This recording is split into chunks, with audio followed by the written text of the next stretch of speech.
Hello everyone and welcome to Edutap. इस video में मैं आपके साथ ब्रीफली डिस्कस करने जा रहा हूं about India state of the forest report 2021 edition. ये 2021 का एडिशन इस रिपोर्ट का लेटेस्ट एडिशन है जिसको रिसेंटली जनवरी 2022 में रिलीज किया गया है। और इस रिपोर्ट के अंदर 2020 और 2021 दो साल का डेटा निकाल करके इस पूरी रिपोर्ट को प्रिपेयर किया गया है। हमारे एग्जाम के पॉइंट ऑफ व्यू से रिपोर्ट बहुत ज़्यादा इंपॉर्टेंट है।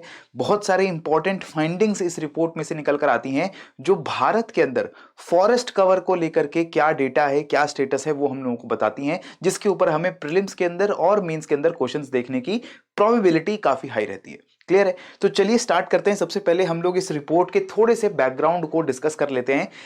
State of the forest report ये एक बायएनियल पब्लिकेशन है of forest survey of India.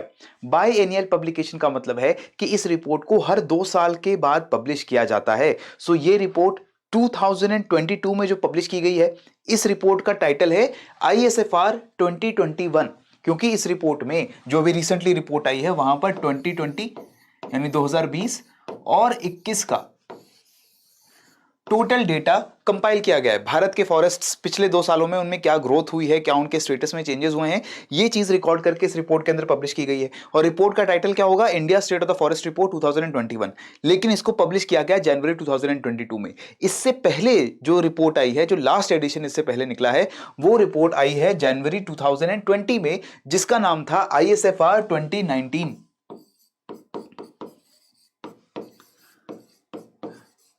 ठीक है, तो ये 2019 की जो रिपोर्ट आई थी, इसमें 2018 और 19 इन 2 सालों का डेटा था और उसको 2020 में पब्लिश कर दिया गया। फिर 2020 और 21 का जो डेटा है वो अब हमारे जनवरी 2022 में पब्लिश किया गया है। क्लियर है? तो ये ध्यान रखना है, ये बायएनियल पब्लिकेशन है, हर 2 साल के बाद ये पब्लिकेशन रिलीज की जाती है। क्लियर है?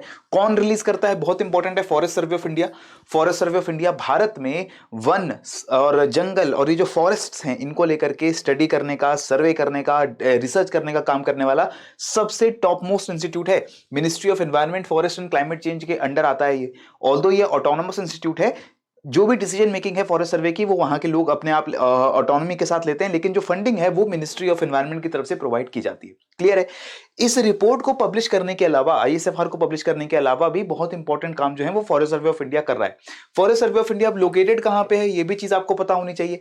देहरादून में फॉरेस्ट सर्वे ऑफ इंडिया का हेडक्वार्टर है और हर राज्य में फॉरेस्ट सर्वे ऑफ इंडिया के ब्रांच ऑफिसर्स भी होते हैं। क्लियर हो गया? इसके बाद रिपोर्ट जो हर 2 साल पे निकलती है, इस रिपोर्ट में बताया क्या जाता है? रिपोर्ट में बताया जाता है कि इंडिया का फॉरेस्ट कवर कितना है, ट्री कवर कितना है, इंडिया में जो मैंग्रोव्स हैं उनका कवर कितना है, क्या स्टेटस है, ग्रोइंग स्टॉक इंडिया के अंदर कितना है। ग्रोइंग स्टॉक का मतलब है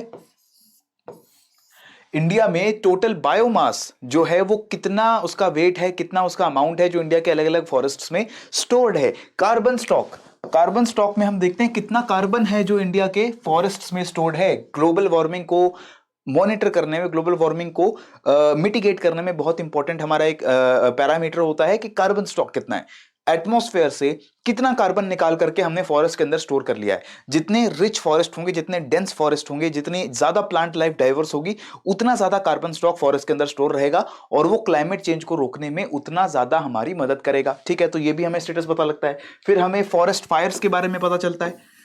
पिछले 2 सालों में फॉरेस्ट फायर्स के कितने इंसिडेंट हुए, किन राज्यों में हुए, किन रीजन्स में हुए और उन फॉरेस्ट फायर से कितना नुकसान हुआ, आगे उन फॉरेस्ट फायर्स को रोकने के लिए क्या चीजें की जानी चाहिए, ये सारे डेटा भी इस फॉरेस्ट रिपोर्ट के अंदर निकल कर आते हैं। तो ये डेटा, ये सारा डेटा तो हर 2 साल की जो रिपोर्ट होती है उसमें होता है, लेकिन हर साल जो ये रिपोर्ट आती है इसमें कुछ नई चीजें भी ऐड की जाती हैं। जैसे 2019 की जो रिपोर्ट थी उसमें पहली बार जो वेटलैंड्स हैं उन वेटलैंड्स का डेटा भी इंक्लूड किया गया था। उसमें पहली बार ये भी देखा गया था कि जो हमारे प्रोटेक्टेड एरियाज के अंदर वाटर बॉडीज हैं उन वाटर बॉडीज का क्या स्टेट है। इसी तरीके से इस साल जो रिपोर्ट आई है 2021 की जो रिपोर्ट है, इसमें हमने 3 नई चीजें देखी हैं। 3 नई चीजें क्या है आपको याद रखना है? Tiger reserve, elephant corridors and tiger corridors and law and conservation areas. ये जो हमारे प्रोटेक्टेड एरियाज हैं वहां पे फॉरेस्ट कवर को भी असेस किया गया है कि इन एरियाज में फॉरेस्ट कवर बढ़ा है या कम हुआ है। रिपोर्ट में हमें पता चलता है कि फॉरेस्ट कवर टाइगर रिजर्व्स के अंदर, एलिफेंट कॉरिडोर्स के अंदर और लॉ एंड कंजर्वेशन के जो एरियाज हैं गुजरात में, वहां पर फॉरेस्ट कवर पिछले 2 सालों में इंक्रीज हुआ है, जो अच्छी बात है। इसके बाद इसरो की ऑर्गेनाइजेशन है space application centre.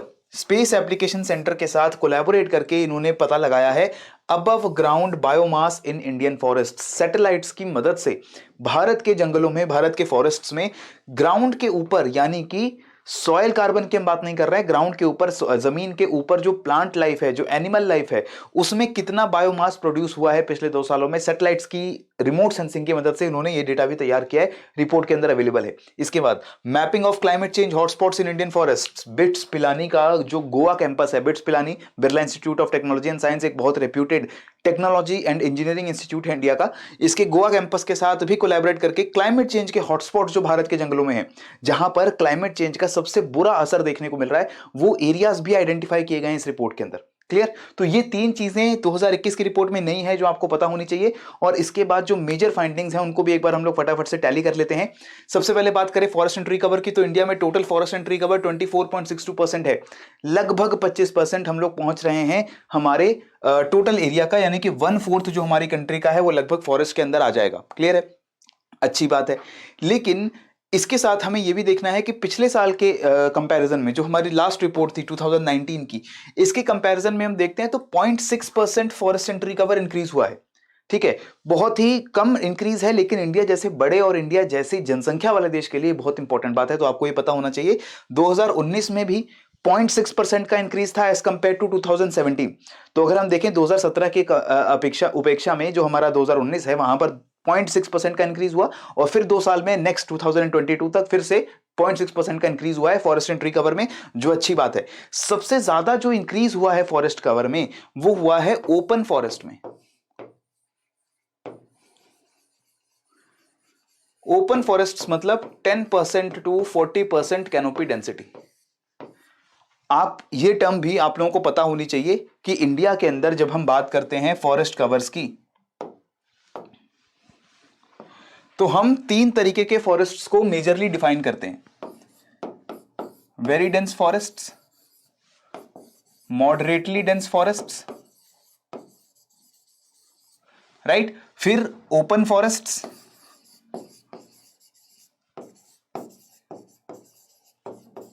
And scrubs.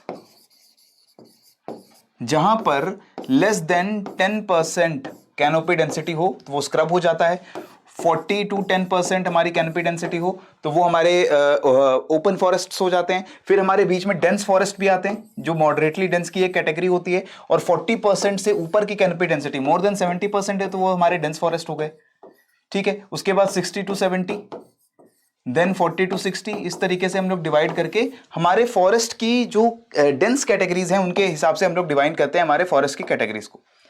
ठीक है, अब इस कैटेगरीज में अगर हम देखें तो भारत में जो फॉरेस्ट का इंक्रीज हुआ है, सबसे ज्यादा इंक्रीज हुआ है देखने को मिला है इन दी ओपन फॉरेस्ट्स। 10 to 40% की जो कैनोपी डेंसिटी वाले फॉरेस्ट हैं उसमें इंक्रीज है, और इंडिया के जो डेंस फॉरेस्ट्स हैं, चाहे वो वेरी डेंस या मॉडरेटली डेंस फॉरेस्ट्स हों, उसमें थोड़ी सी कमी हमें देखने को मिली है। तो इससे हमें पता लग रहा है कि यस, भारत में tree cover, forest cover increase जरूर हो रहा है, लेकिन भारत के जो ऐसे वन हैं, ऐसे जंगल हैं जो बिल्कुल ह्यूमन से अनटच थे, जहां पर सबसे ज्यादा बायोडाइवर्सिटी है, जहां पर सबसे ज्यादा कैनोपी डेंसिटी है, उन फॉरेस्ट्स का नुकसान हो रहा है। और जो फॉरेस्ट कवर बढ़ रहा है वो इस वजह से बढ़ रहा है क्योंकि हम अनप्रोडक्टिव लैंड के ऊपर, बंजर जमीनों के ऊपर, या शहरों के आसपास खाली जमीन के ऊपर एफॉरेस्टेशन कर रहे हैं, वृक्षारोपण कर रहे हैं। और वो वृक्षारोपण जब हम करते हैं तो वो एक्चुअल जंगल नहीं बनता है। हम यस ट्रीज और लगा रहे हैं, पेड़ और लगा रहे हैं, लेकिन उसे एक्चुअल वन में, एक्चुअल फॉरेस्ट में तब्दील होने में कई साल लगने वाले हैं, राइट। तो अभी हम उस स्टेज पे हैं कि हमारा फॉरेस्ट कवर जरूर इंक्रीज हो रहा है, लेकिन आगे आने वाले टाइम के लिए कोई अच्छा संकेत नहीं है, क्योंकि जो हमारे मेजर फॉरेस्ट चंक्स थे हिमालयाज में, नॉर्थ ईस्ट इंडिया में एंड सेंट्रल इंडिया में, ये फॉरेस्ट और वेस्टर्न घाट्स के 1 2 3 4 1 2 3 एंड 4, इसमें हमें बहुत ज्यादा कमी देखने को मिल रही है। नॉर्थ ईस्ट इंडिया के तो फॉरेस्ट में सबसे ज्यादा डिक्लाइन हमें देखने को मिला है। अरुणाचल प्रदेश, नागालैंड, मणिपुर, मिजोरम, मेघालय, इन राज्यों के जंगलों में काफी ज्यादा कमी देखने को मिली है, और आगे भी ये कमी हमें देखने को मिलेगी, क्योंकि वहां पर जैसे जैसे इकोनॉमिक डेवलपमेंट होगा, ट्रांसपोर्ट फैसिलिटीज बेटर होंगी, लोगों के जो शहर है वो ज्यादा अच्छे डेवलप होंगे, तो वहां पर ऑब्वियसली फॉरेस्ट कवर भी डिक्लाइन करेगा। इसके साथ सेंट्रल इंडिया में अगर हम देखें तो मध्य प्रदेश और उड़ीसा के जो फॉरेस्ट हैं, इनमें हमें बहुत ज्यादा जो है कमी देखने को मिल रही है। माइनिंग प्रोजेक्ट्स की वजह से, चाहे वो खेती को लेकर के जो फॉरेस्ट काटे जा रहे हैं उसकी वजह से, फॉरेस्ट कवर आंध्र प्रदेश में और तेलंगाना में इंक्रीज हो रहा है। अभी हम उसको देखते हैं, और वो हो रहा है क्योंकि वहां की सरकारों ने पिछले 2 सालों में वृक्षारोपण की जो एक्टिविटीज है उनको काफी बेहतर करने की कोशिश की है। हिमालयाज के फॉरेस्ट कवर में कोई बहुत ज्यादा तब्दीली हमें देखने को नहीं मिली है, क्योंकि हिमालयाज के फॉरेस्ट काफी ज्यादा अच्छे से प्रोटेक्टेड हैं, लेकिन क्लाइमेट चेंज की वजह से आगे आने वाले टाइम में इन जंगलों पर भी बुरा प्रभाव पड़ सकता है। क्लियर है? इसके बाद top 3 states in terms of increase in forest cover, Andhra Pradesh, Telangana and Orissa. इन 3 राज्यों में पिछले 2 सालों में 2020 और 2021 में सबसे ज्यादा फॉरेस्ट के अंदर इंक्रीज हुआ है। ठीक है, तो ये चीज आप याद रखेंगे, किन राज्यों में जंगल के एरियाज में सबसे ज्यादा इंक्रीज हुआ है, तो वो है Andhra Pradesh, followed by Telangana and then Orissa. Right, next 17 state और यूटी ऐसे हैं इंडिया में जहां पर 1/3 से ज्यादा हिस्सा ज्योग्राफिकल एरिया जो है वो फॉरेस्ट कवर के अंदर है। अच्छी बात है, इंडिया के 17 स्टेट्स एंड यूटीज, वहां पर 33% से ज्यादा यानी 1/3 से ज्यादा लैंड फॉरेस्ट के अंदर आती है। ज्यादातर ये जो 17 स्टेट्स यूटीज हैं, इसमें से हमें 5 स्टेट और यूटी, लक्षद्वीप, मिजोरम, अंडमान निकोबार, अरुणाचल प्रदेश एंड मेघालय, वहां पर 75% से ज्यादा, 3/4 से ज्यादा फॉरेस्ट कवर हमें देखने को मिलता है। और इन सभी जगहों पर भी, अगर हम बात करें अरुणाचल की, हम बात करें मिजोरम की, हम बात करें मेघालय की, फॉरेस्ट कवर डिक्लाइन भी बहुत तेजी से हो रहा है। ठीक है, इसके बाद 12 स्टेट और यूटीज ऐसे हैं जैसे कि मणिपुर, नागालैंड, त्रिपुरा, गोवा, केरला, सिक्किम, उत्तराखंड, छत्तीसगढ़, दादरा नगर हवेली, दमन दीव, असम, उड़ीसा, जहां पर फॉरेस्ट कवर 33 से 75% के बीच में लाई करता है। ये हमारे 12 स्टेट्स ऐसे हैं। राइट, तो ये आपको सारे राज्य याद रखने की जरूरत नहीं है। मैं ये नहीं कहूंगा कि आप ये सारे जो राज्य हैं यूटीज के नाम याद रखें, लेकिन आपको ये ऑर्डर पता होना चाहिए कि एटलीस्ट 1/3 से ज्यादा टोटल लैंड एरिया जिसमें फॉरेस्ट है वो ऐसे 17 स्टेट यूटीज हैं, और इसमें से 5 स्टेट यूटीज में 75% से ज्यादा फॉरेस्ट कवर है, और 12 स्टेट यूटीज में जो फॉरेस्ट कवर है 75 to 33% के बीच में लाई करता है। क्लियर? इसके बाद हमें यह भी पता चला है कि largest forest cover Madhya Pradesh में पाया जाएगा। ये याद रखना है आपको।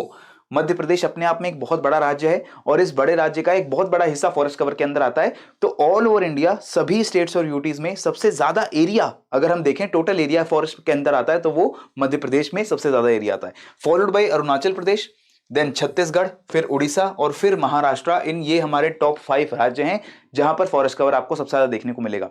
अगर हम परसेंटेज के पॉइंट ऑफ व्यू से देखें कि राज्य के 100% एरिया में से कितने परसेंट एरिया पे फॉरेस्ट है, तो सबसे पहले आता है Mizoram 84.63%, Arunachal Pradesh with around 79.33%, Meghalaya 76%, Manipur 74.34% and Nagaland 73%। लगभग ये सारे जो राज्य हैं हमारे नॉर्थ ईस्ट इंडिया के राज्य हैं।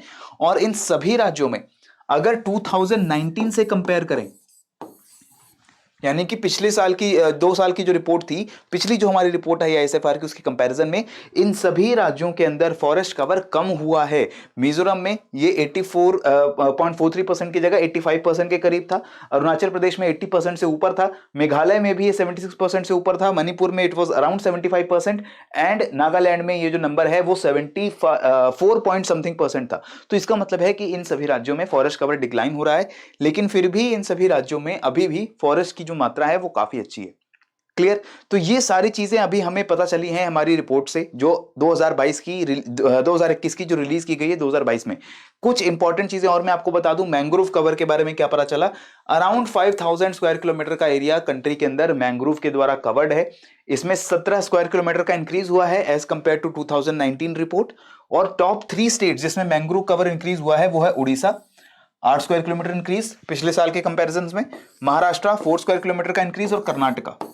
तो इसका मतलब है कि उड़ीसा, महाराष्ट्र, कर्नाटका के जो कोस्टल एरियाज हैं, जो तटीय इलाके हैं, वहां पर अच्छा मैंग्रोव कवर जो है डेवलप हो रहा है। कार्बन स्टॉक भी कंट्री में इंक्रीज हुआ है। 7204 मिलियन टन्स कार्बन इंडिया के जंगलों में स्टोर्ड है, which is increase of 80 million tons in the carbon stock of country compare to the last 2019 survey. ठीक है, तो ये चीज हमें बता रही है कि हमारे फॉरेस्ट्स की कंजर्वेशन के जो एफर्ट्स हैं, कुछ फल उनके हमें मिलते हुए दिख रहे हैं, लेकिन अभी भी ये एफर्ट्स काफी नहीं है। इन एफर्ट्स में और ज्यादा सिनर्जी होनी चाहिए, और क्लाइमेट चेंज को रोकने के लिए, भारत में पर्यावरण से जुड़ी जो दिक्कतें हैं उनको दूर करने के लिए हमें और ज्यादा अपने एफर्ट्स को बढ़ाने की जरूरत है। नए जंगल लगाने के साथ साथ जो हमारे पुराने जंगल हैं, जो ऑलरेडी एग्जिस्टिंग फॉरेस्ट हैं, चाहे वो वेस्टर्न हिमालयाज में हो, चाहे नॉर्थ ईस्ट इंडिया में हो, सेंट्रल इंडिया में हो या वेस्टर्न घाट्स में हो, उनकी प्रोटेक्शन करना ज्यादा जरूरी है, ठीक है। क्योंकि नए फॉरेस्ट जो हम लगाएंगे वो तो अच्छी बात है, लेकिन उनको फुल फ्लेज फॉरेस्ट में डेवलप होने में बहुत साल लगते हैं। जो ऑलरेडी एग्जिस्टिंग हमारे जंगल हैं, जो वन हैं, उनको हमें बचाने की जरूरत है। क्लियर? अब जाते जाते ये क्वेश्चन आप लोग मेरा आंसर कर दीजिए, बहुत ही सिंपल क्वेश्चन है। Which of the following Indian states और UTs has the highest absolute area under the forest cover? Arunachal Pradesh, Meghalaya, Madhya Pradesh या उड़ीसा? किस राज्य में सबसे ज्यादा फॉरेस्ट कवर हमें इंडिया में देखने को मिलता है? ये चीज आप लोग मुझे फटाफट से कमेंट बॉक्स में बताइए। बहुत इजी क्वेश्चन मैंने आप लोगों के लिए पूछा है। एक डिटेल्ड वीडियो भी हम आप लोगों के लिए लेकर आएंगे, जहां पर ये पूरी रिपोर्ट 2021 की जो ISFR है, इसको मैं आपके साथ डिस्कस कर लूंगा।